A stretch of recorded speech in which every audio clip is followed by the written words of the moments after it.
Hey everyone, Joe here, and today's guest for What's Cracking is Charles with DracTours and the book of top 10 horror lists. I love this. I can't wait. Charles, glad to meet you, man. Same here. So psyched to be on your show. Uh, when I saw the liner notes for your guest listing, these are things I want to do.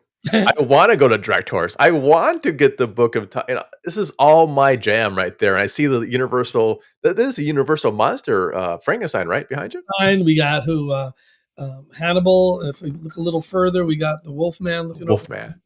Yeah, that's my early roundhouse is all the Universal monsters. I love it. I have a question because I do have the box set and I've watched it, as a kid. We used to watch them on TV or in the movies. Creature of the Black Lagoon. It's great. Did you watch that as an adult yet? Like, did you actually sit down? Lately, Yeah. I think I showed it at a drive-in during COVID, but before that, I hadn't watched it since I was a kid. You showed it at a drive-in. Where at? In Connecticut, where I live. Connecticut? Yeah. We teamed up with a town that wanted to do something during COVID, and the Right. drive-ins were popping up because you could have stayed in your car, you could have been safe, and it was something to do. People were going crazy, couldn't go to regular cinemas, and this was an outlet. And for me, That is showing Ghostbusters and showing Creature from the Black Lagoon, a few Beatle movies. I forgot what else. It was really Oh, from wow. from my pecking list what I really wanted to show. I love it. And see, Joe Bob Briggs, the drive-in will never die because every once in a while, Yeah, COVID happens, and we need to be in our capsules amongst people. Yeah, you're right. I was in Vegas when COVID was hitting, and the drive-in was the only thing open. mm, I remember sitting in my car and just like going, "Oh my god," it brings back all this nostalgia. This nostalgia comes washing over you a bit. yeah. So that was a great idea. Good for you, man. Good for Yeah, you. I'm a nostalgic guy, and all the things I do really relate back to what I loved as a kid. I was a monster kid. I built all the monster models. I watched all the Universal films. My dream was to someday, be in horror movies, and I Right. unfortunately have had that come true. But never Yet. thinking, never thinking Yet. that I would write a book on horror stuff. Never thinking I would ever take Dracula tours to Transylvania and Romania. What? Who would have ever? That's insane. Yeah. That's insane. Okay, we have to get into this because the Dracula tours, I will say I'm a castle nerd. I Yeah. almost bought a castle in Scotland. I got outbid by like that much. Uh like if you get me in a castle, Dungeons and Dragons in a castle, I'm like, I'm there. So Dracula tours, I'm like, oh my god, you're actually going? Every year for this is the 27th year going to Whoa. Romania, visiting three of the castles. I mean, we go to Bran Castle, which is when if you picture the Bram Stoker Dracula Right. castle, that's it. We go to the ruins, which was the actual Vlad Tepes castle, Paneri. And it was just the ultimate trip. People have gone with me on these tours for many years and had the greatest time. And they said, well, Charles, we love this trip. Why don't we do something else similar? And I took that to heart. I did castle related ghost tours It's to amazing. ready for this to Yeah. England, Scotland, Ireland, Hungary, Israel, Cuba, Prague, Eastern Germany. There's probably three or four more over the past. Well, wait a minute. Okay, so I've been to these last year I was in or this year. One year I was in Prague. Sometime, I can't remember. Yeah. So there's a haunt. I know there's the Bone Chapel. Oh, it's great, right? The Osher. Yeah, oh, I can never say that word. I'm glad you said it. That's an amazing. But there's like haunted castle there too. Oh my gosh. Well, so not far from there, you just cross over the border, Eastern Germany, is Right. Frankenstein's castle. Oh my gosh. Yeah, it's amazing. And you get to tour the grounds, and I just got to tell you, I've been blessed in that all these places that I never dreamed I would go Right. to, I've gotten to host trips to these places and bring, fellow That's fans, for lack of a amazing. better word, people who are, travel adventurers and love the horror stuff. And we do it for 1 week. We got a ghost tour to England coming up next July Ooh. 2026, where we'll go to the Abbeys, we'll go to Whitby, we'll go to London and do you name it. what's it called? The Tower of London. We'll do. The We'll do tower. the all the Jack the Ripper stuff. I was at the Jack the Ripper tour. Yeah, that's amazing place right there. This is all through the same website, DracTour? DracTours. DracTours.com or DracTour.com will get you our information. There's a separate one, GhostTour.com, which only has one T. It's one word, GhostTour.com. And that's Cool. got the information on the non Romania trips, the Dracula, the ghost tours, the haunted shit. Okay, so I am actually traveling next year somewhere, and if I am looking I know, right? I know exactly where I'm going with now. If I wanna do the Romanian tours, I've never been. What is this tour? Walk me through it from start to finish. Well, it takes place always over Halloween. It's October 28th departure, returning November 4th.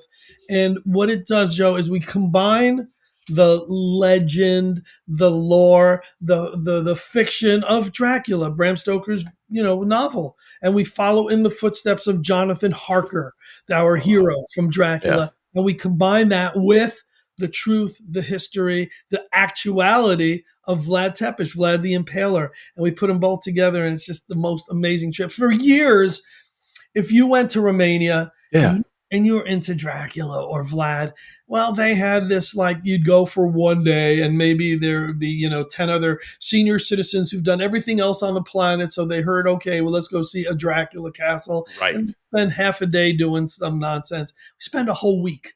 It's a whole week of going to where Vlad was born. I The know. Snagoff Monastery, which you have to cross a moat to get to it, where Vlad is buried. We do all the stuff that we follow up the Borgo Pass through the Carpathian Mountains to get to the places that Jonathan Harker did in the book. So it's the ultimate. And on board the coach, we're showing horror movies, we're showing vampire films, we're doing trivia, we're making it fun for everyone. People come back. I always say you go to your best restaurant, wherever it is, in Yeah, Canada, in the US, in China, wherever it is one day the soup is cold. One day something's off. And, you never get 100% satisfaction. I got to tell you, the people who go on this Dracula tour, 27 years to a person, have had the greatest time, 10 ratings always. And to the point that, like I mentioned earlier, hey, Charles, can we do a different tour somewhere else? We had such a great time. right.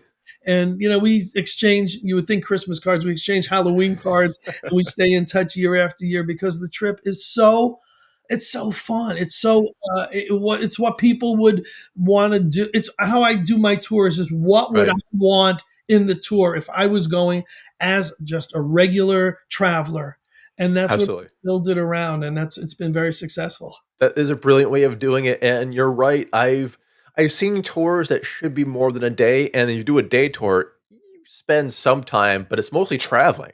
Like, people don't realize I spent a day tour, 12 hours. Yeah, 8 of that was traveling somewhere.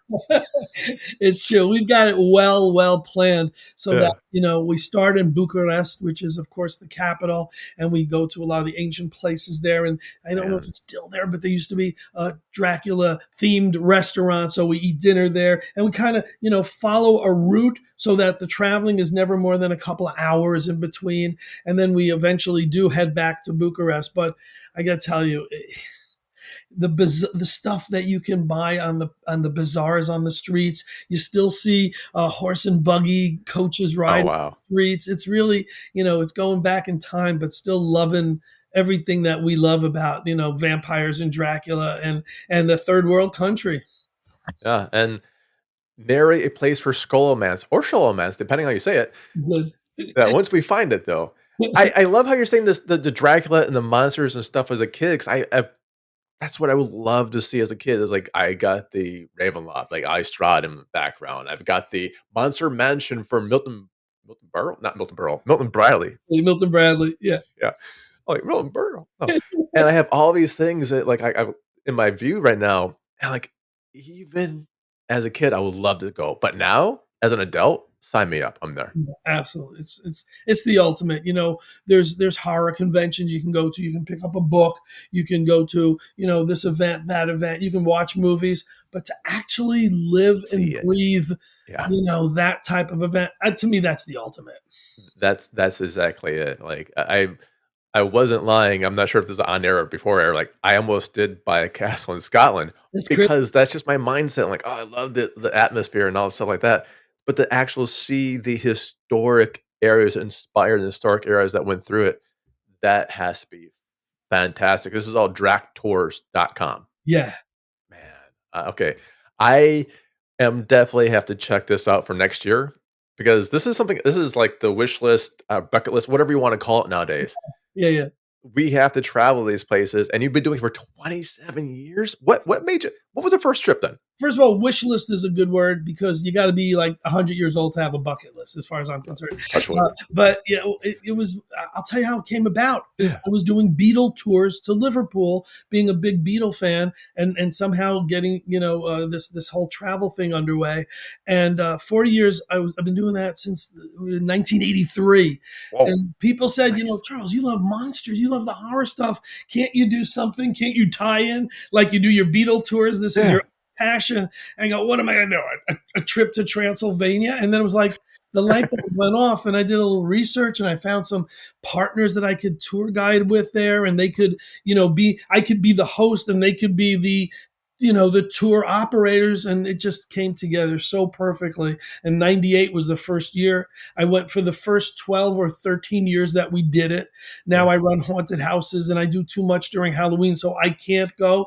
I'm going to go on the summer a ghost tour to England next year, but the Drac tour, I don't go anymore. But I have my guy Radu, who's the Romanian horror guy. Nice.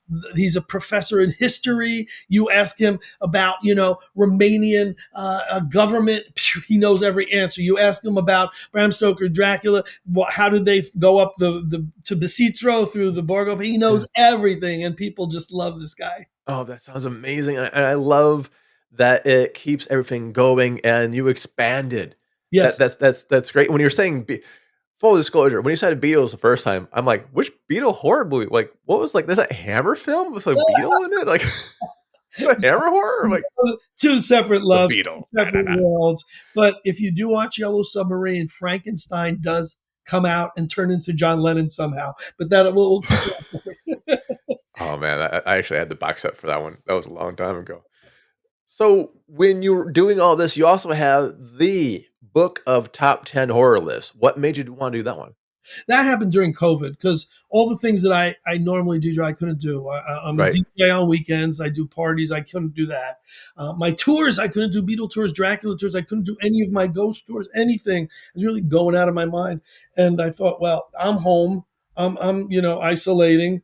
I'm quarantining myself. Well, I guess all these rock stars, all these actors, all these athletes, they're home doing nothing. Yeah. So I reached out, and it took a little while, and I reached out to 100 different celebrities and got this book together where I actually, interview and get their top 10 lists, either their top 10 favorite movies, favorite actors, favorite scenes, Right. anything they came up with. I gave them carte blanche to come up with. But you know what? I'm just so proud of it because it's not just lists. If someone did like 10 movies, that would be pretty boring. They gave me the list and the reason why. Reason why. Yeah, Bride of Frankenstein, because when I was a kid, blah blah blah, such and such, and then I wrote a bio for each of the actors or the rock stars, whatever. Then I found a great picture of them plus a picture of something that they picked, and the book is That's just cool. I do a lot of conventions and libraries. And Yeah. someone picks that up, they look through it, it's sold. They love it so much. It sounds like an instant hit. It really does. It sounds like if you go to a convention, it's a no-brainer. Right. This is like your take home. This is absolutely your take home. Who Right there. doesn't love who doesn't love a top 10 list? I B, know. who doesn't love celebrity books? and then you add our favorite element of horror to it, and it's like, yeah, it's a no-brainer. No, it's amazing because you're right. Even if you hate the top 10, like the number 1, Yeah. you're still into the list because you're invested in the top 10 list itself. Yeah, yeah. Dave Letterman taught us that. And Letterman was my hero, and that's where I got the top 10 list from. And it's funny because, I did this exhaustive index in the back. So if someone says, oh, wow, I'd love to know what, I don't know, such and such was their favorite what their favorite monster movie, what their favorite Really? score from a film was.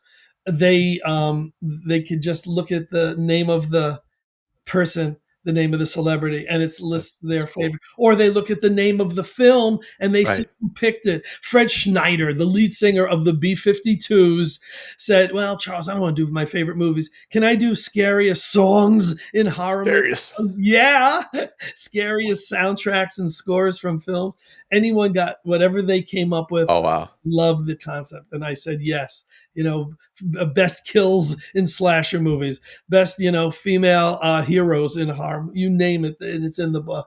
Well, that's you hit something on the key because some people go into a project going, "No, you can't." And as soon as you say, "No, you can't," you just killed your project.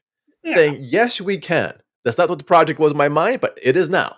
but more interesting. I'd love, Yeah. I did a similar Beatles book, and someone did. They had toured with the Beatles in America as a journalist. So think everyone's going to give me their favorite Beatles songs. He gave me the top 10 concerts he attended Oh, that the wow. Beatles performed at, and in this one, I was almost done with the book, and my editor and my publisher said, "Where's your list, Charles?" I'm not a celebrity. They go, "No, you've been in movies. You count. You do these Dracula tours. You can put yourself in." So I'm the number 101 in the book, and what I did, and it was really cheeky. I mean, it was totally ego driven. I put my top 10 favorite scenes that I was in films. Well, of Because course. I got crowbarred through the neck in one. I got stapled to death in one. So I put them all in there. It's funny. That's cool. Now, see, and I like that. Its ability to poke fun and make live something that Yes. really could go somewhere. And when you're doing this, were there any surprises on someone's list? You're like, "Oh my god, I never thought this one." That's a great question, and I dug into my Beatles scenario for this one. I asked John Lennon's sister. I'll give you two that said they hate horror movies. So John Lennon's sister said, "Ugh, I hate horror movies," and I'm like, "All right, thanks." Anyway, she goes, "But leave it with me. I'll try to come up with something." Week goes by, month goes by. I'm ready to finish the book, and I get in the mail, old school, this document, which I thought was a collegiate thesis. It looked like a university Oh, master's wow. paper. She gave me the elements of horror in journalistic study with an emphasis on Shakespeare's horrors. Oh my This god. was the big. It was the largest chapter in my book, and the most. Wow, this is brilliant. Sarah Karloff, Boris Karloff's daughter, Right, said, right. "Charles, I don't even watch my dad's movies. I don't like the horror movies. I'll come up with something." And her list, you're gonna love this. Her list was 10 things that scare me, and number 10 was having to do this list in this book. Well, yeah, I'd love it. I mean, that's a lot of pressure too, like, you are They the had heir apparent. Yeah, no. they had fun with it. People really, That's what it some should took be. it to the extreme and some just let's go with it and see what we can come up with. No, it always should be fun. Once it stops being fun, then what's the point of doing anything? Always fun, yes. Yeah, and when you're doing this list and when you're doing the tours, if you had to pick just one, what would you do? Oh gosh. I can't answer that. I'm one of these people who don't sit unless I'm in a movie with my kids watching a horror movie. Right. I'm not sitting. I'm As we're doing this, I'm thinking as soon as we are finished, what I'm going to promote next.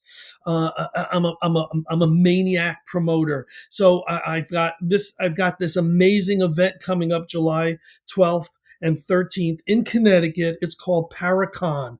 It's Connecticut's original paranormal convention Very cool. year.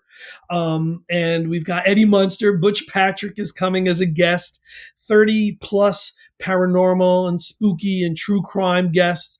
And it's Paracon with two N's because of Connecticut. So www.paracon.org is the site for this. But that's all I can think about is how I'm going to get word out and get more people to come. When that's done, I have a witch festival taking place that I'm going to be producing in August. When Which that's one? It's the Connecticut Witch Festival Oh, where right. Which festival? it witch I know, I'm messing. it honors the and pays tribute to the witches who we lost, who were falsely Connecticut had witch trials before Salem, Massachusetts. Yeah. Shame on us. It's really, really a horrible part of American history. But we do a thing to celebrate the descendants, and we try to make it respectful, and we do that in August. September, I've got a psychic fair. In November, I've got the Salem Paranormal and Horror Convention. I can't pick one thing because everything is my That's right. baby, and I want them all to succeed and be fun. Because if they're fun, people will have Yes. a time, and they'll come back, and they'll want to go on DracTour, and they'll want to go on the Ghost Tour. One thing feeds the other. Well, that's exactly it. If you have fun at a convention, it could be maybe you're just there as vacation, and now that's your yearly vacation. You hit it, You know? especially on the Salem convention that I do in November. We do that at Salem State University, and people build their weekend around coming to the convention. They'll go to downtown Salem when it's not as insane as October. They'll do, Yeah. Boston. They'll try to get either a weekend in or a weekend, and that's been a big success. One of the successes of the Salem Paracon. Yeah, there's a ferry from Boston to, Salem, right? I Sure think is. I'm I remembering think correctly, there's yeah. a trolley also. Yeah. Is there really? I only yeah. I think I only did the ferry before, like, there's a I didn't know that. That's very cool, and so your next one is actually July 12th to 13th in Connecticut. Yes, and that's kind of our baby because we did the first paranormal convention ever in the state. Doing it for 5 years now, and we just changed locations. We're in Wow. Waterbury, Connecticut, because it's the first time we have an air conditioned venue. It's been Yay. getting a little sweltering, and the vendors get a little cranky. And 75 vendors, so I got to keep them happy. Oh. Oh. Oh. 75 vendors, 30 plus guests. John Zaffis, he's the godfather of the paranormal. He was the nephew of the Warrens. He's our Yeah. he's our legacy special guest. Cool. And our celebrity special guest is Butch Patrick. Eddie Munster. Just happy to have him. I love Bush Patrick. I mean, that's the thing. We grew up on these shows. They were our Absolutely, it's in our babysitters. DNA. The Munsters, Addams Absolutely. Family, Frankenstein, Dracula, Boris, Bella, all that stuff. That's my go-to. And that brings a point up because we grew up on mostly bloodless horror. Mostly bloodless. Right, right, right, A couple scenes here and there that assumed, you can kind of assume the violence or blood. right. And then slashers came up and Yes. went like hardcore or survival core porn, or, Yeah, we'll say it yeah. that way. What is your sweet spot for horror? Is it the more classic, I know, with the Frankensteins, or do you push more into the newer stuff? That's a great question. It's hard for me to revisit some of those. Like I tried watching the original Dracula Bela with Bela Lugosi with my Yeah. kids, and it's boring. I hate to say that because it's my, it's my Yeah. roots. And then what did we see recently? So we rewatched The Black Phone. I go, that was great. We rewatched 28 Days Later, in anticipation of seeing 28 years later. So Right. before we see another, we try to see the originations. We watch the whole Final Destination franchise before watching the new one again. And it's hard to go back to those, even though they're I see them as my favorite, but Yeah. they're my favorite for memory reasons, for Yes. more than for going to now. I'll watch Abbott and Costello Meet Frankenstein over and over, All and day long. that holds up. Yeah. But the originals are a little cranky and a little slower, and yeah, you got maybe watch it at 1.5 to speed it up a little. Yeah, and that's a great point. I remember showing people Alien, the original Alien, and they're like, what happens?" Except for like one or two scenes, it's right. Does it hold up? Is the question. It holds up historically. Yes, it does, and it gets that slow burn into there, and Yeah. then we have got 28 Days Later. That was the film I was probably in film school back then, and it was he recorded on a digital video, what? Like, and he's gonna show it on the big screen? How is that even possible? Yeah. Possible, multi-million dollar franchise possible, apparently. Yeah, Danny Boyle did great with that. And Amazing. was that the first fast running zombies, I think? And that The changed Rage. Yeah, I think so. Rage, right. And then Yeah. World War Z. And then, there's been so many since. But it just it changed, it changed the narrative of zombie films. And we went back, Yeah. Walking Dead was a little slower, but that was character driven. I don't know if some Yes. zombies are character driven. That's the thing that we were talking a while before in a different show. Like the reason why some shows work and some don't, it's the character versus the plot driven. If you allow your characters, people will like your characters and they act like characters, that's great. But if you make them like little clogs in a plot line, Yeah, yeah. no one cares. We've seen that before. Not to go on a tangent, but I think that's why 28 Weeks Later was so weak, because you really didn't care about the characters so much. I just watched that as same thing for you. I watched it as preparation for the new one, Yeah. and I was like, "Wait, why did he went into where and got bit? How the guess get the kiss? What? Like, who cares?" Yeah. And then like I just We cared about the kids, but not much else. Right. started to do my taxes. Yeah. Honestly, I was like, "Dude, oh God, I need to do this IRS form right now."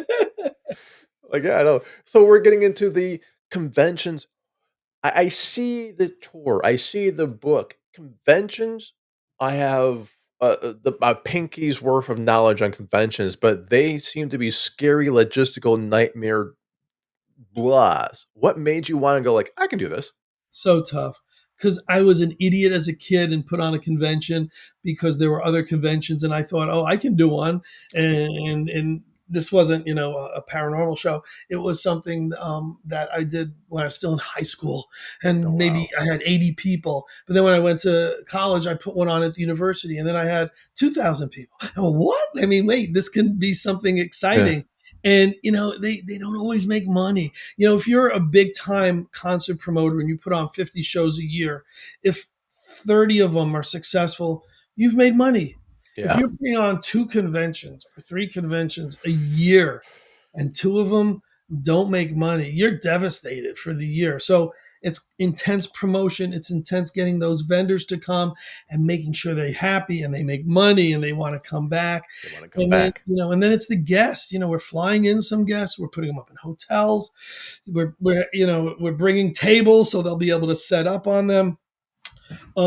This is the first year that we've went a little out of the box, bringing in Eddie, Butch Patrick, Eddie Munster, because it's always been really, really straight and purist paranormal. And Right. this year, the theme is paranormal and true crimes, which hopefully will bring in a few more people and giving the audience a little wider thing. I don't know much about it. I'm not a true crimes guy, but I have a partner who we do paranormal investigations. Right. I'm sorry, we do other stuff too. That's all good. I didn't even mention we do a ghost hunt every other month and find these haunted locations that are reputed to have energy and spirits and all that. And we're the shaman and the showman.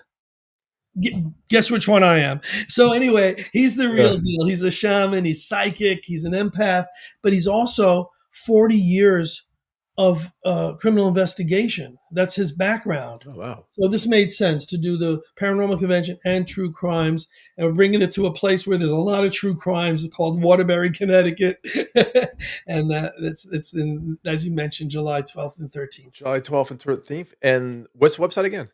Paracon with two N's, Two N's. paracon.org. .org.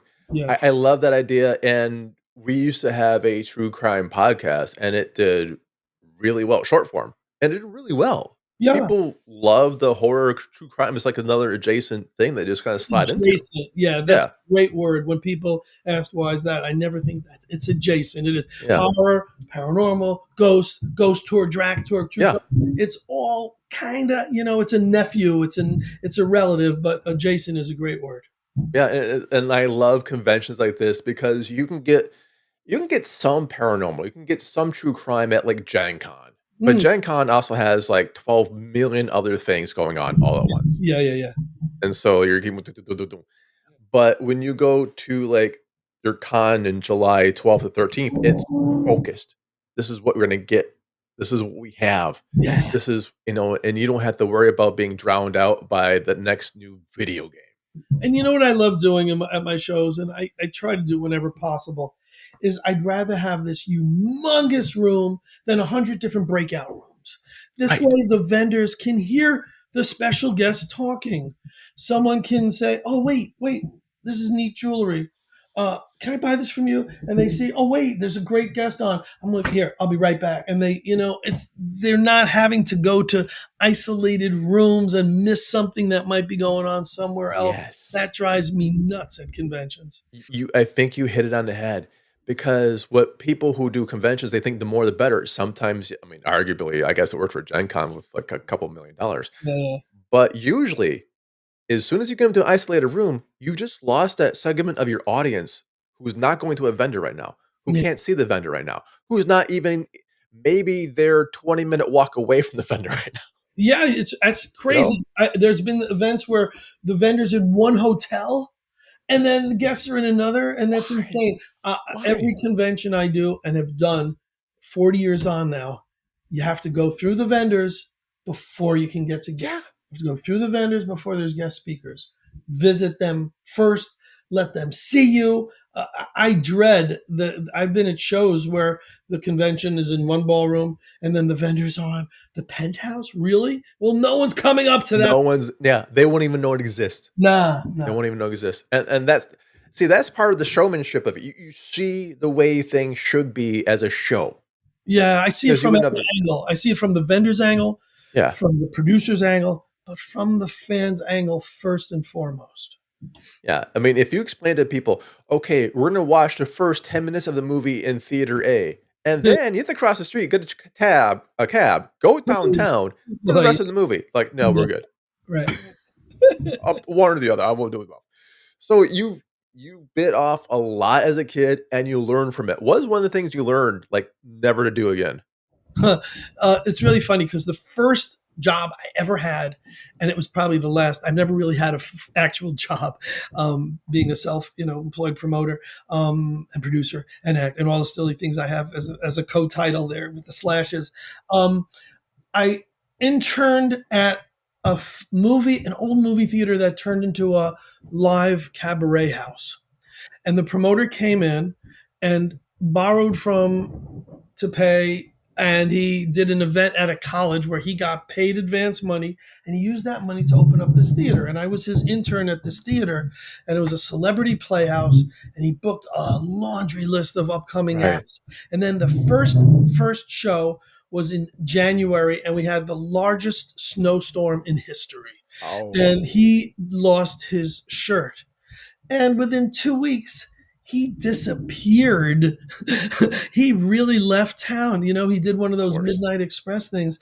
And so the college tried to find him and sue him. And people were knocking on the theater door. And I was in there, scavenging old movie posters and doing whatever I could Right. to make sure that this wasn't an embarrassing waste. But I learned what not to do in those days. I learned that you have to have the financing up front. You have to make sure that your ticket sales are redeemed. I mean, now I put Yeah. on everything, subject to change. What if an actor can't make it because he gets a last minute role? Every convention has that, and so there's a lot that I learned, but it's so much of it is second nature now because it's what do I want? What would I want if I was paying my $20? If I Yeah. was knocking on that door and ready to come in, we do an early VIP because I know there's a lot of people who want to get the best parking spot. They want to That's visit. right. They want to get the autographs right off the bat. They want to visit the vendors before someone else, and then they want to get a seat up front. So we do, for another $5 or $10, we do that VIP early bird. I never used to do that. I do that because I realize that it'll put a few more bucks in my pocket. But more importantly, it's a service. It offers a good service. Yeah, you're not doing it just for the money, it's for the service. Right. I don't want people waiting in this, 200-person line. And when the door comes in, all right, yeah, we're scanning. We'll get in. We're the 200th person. Yeah, the VIP, that's one of the biggest things I've learned and added to shows. That's an amazing thing, and I love when people can learn, and especially from other people's mistakes. Yeah. Like that first guy, I'm like, "Oh, yeah, we if you've ever been in entertainment at all, you know that guy." Or something like, someone like someone's mind just, popped in, you're like, "Oh, yeah, that guy. That's the guy." Yeah, definitely. So I I loved love him. this. I loved him. He was a colorful, bigger than life guy. He was from Cleveland, and he saw that there was a theater that was taken, turned into a live house from an old movie house, and he had the right vision, but he had some bad luck. And I think, some people have that bad luck because they don't plan the right way. Thank goodness. The only really, really punch in the face I ever had Yeah. was 2010. I did something called RockCon, weekend of 100 rock stars. I did it in the Really? Meadowlands in New Jersey, and I thought, man, this is going to be the like Comic-Con is to rock and roll people. And I had 100 different, one of the Beach Boys, one of the Supremes, had these really great acts. And it took me 8 years to recoup what I lost on that one Oh, show, man.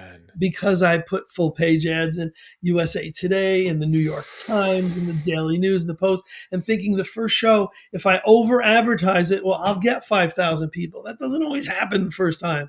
So, when I had 2,000, that would have been great, except I spent 10 times that amount. So, Yeah, I mean, stuff like that happens.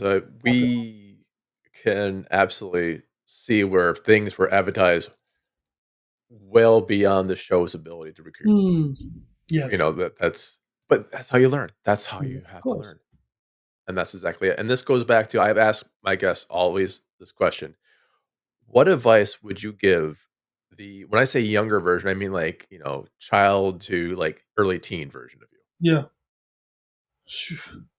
Um, I don't know, man. It's been a great trajectory. I mean, I'm so proud. It's like it's different chapters of my life. My first Right. chapter was doing all the original conventions and doing all the things I did. I published a fanzine. I did that with my parents. I lived with my folks, and my dad was, he would run to the post office, and mom would be the secretary, and we would.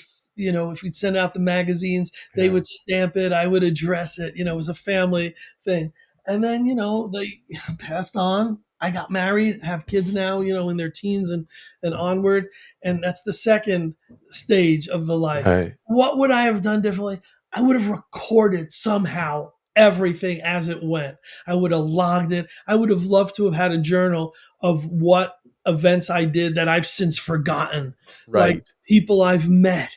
And I like if I come across a picture and I'm with them, and wait, when did I meet Geraldo Rivera? When was I with Joan Rivers? Oh yeah, Yeah. it's crazy. That's what I regret, and it's not a business regret. It's not a commercial or something that was career oriented. It's more of a personal thing. Yeah. I wish I logged every movie I saw with my kids, because they remember it. I don't.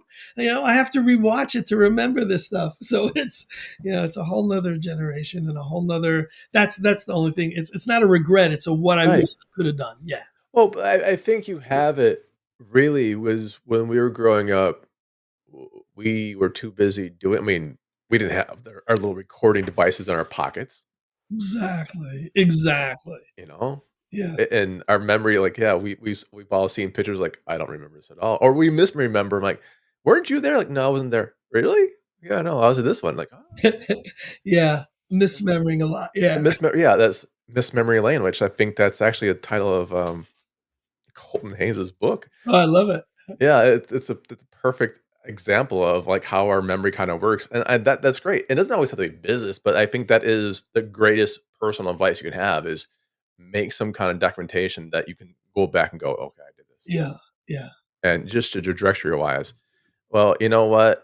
You've been a fantastic guest. Anyone can talk about monsters, especially universal monsters, and the tours, DracTours. I cannot wait. Yeah. I cannot wait. And then you have the ghost tours with Yes. 1 T, Right. 1 T.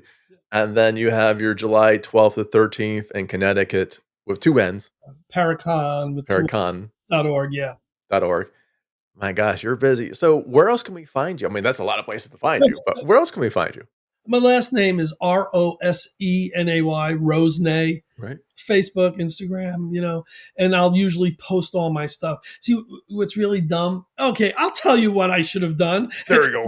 Is I should have had a one portal where you list everything, but it didn't make sense to me, to someone who's interested in coming on my Beatles tour, to have to read about my horror books and my paranormal convention. So I've done websites for each thing. Right. probably should have been, charlesrosenay.com, where everyone could have seen every single thing I've done. And the best way now is to find me on Facebook by my last name, Rosenay. Well, that's a brilliant way, and, like, that's what Facebook hopefully is going to be still there for us Yeah. for that, because it actually a brilliant way to umbrella it. It really is. Well, sir, it's been an amazing time. I thank you, and on behalf of myself, Joe, and Charles, Thank we you. hope you had a good day. Remember, this is proof the drive-in will never die, because damn it, Charles is here to bring it back if it does. Thanks, everyone. Thank you. Bye.